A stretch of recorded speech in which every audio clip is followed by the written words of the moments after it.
8 kabupaten kota di Sumatera Selatan telah selesai bacakan hasil rekapitulasi perhitungan perolehan suara hasil pemilihan gubernur dan wakil gubernur Sumatera Selatan.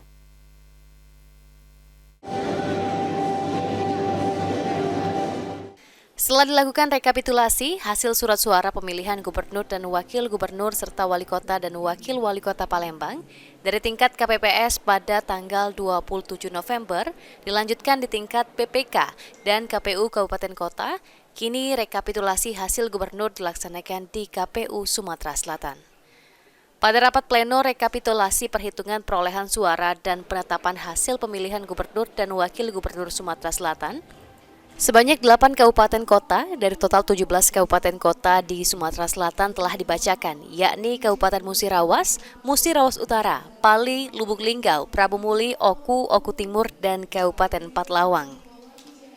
Ketua KPU Sumatera Selatan mengatakan, dalam rapat pleno terbuka, rekapitulasi pemilihan gubernur dan wakil gubernur telah dibacakan secara keseluruhan. Selanjutnya, KPU Sumatera Selatan akan menetapkan perolehan hasil suara gubernur dan wakil gubernur Sumatera Selatan.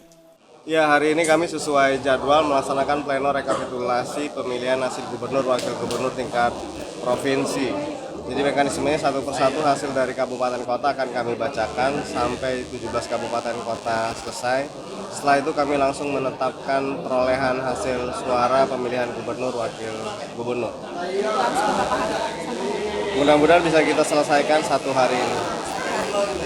Pak, terkait dengan penggunaan Sirekap ini sudah mencapai berapa persen kira-kira Pak? Semua penggunaan Sirekap kami 100%. Jadi semua perolehan suara di tingkat TPS bisa dilihat. Bahkan sejak 5 hari yang lalu sudah bisa dilihat secara keseluruhan. Per 2 hari kemarin sudah 100% masuk.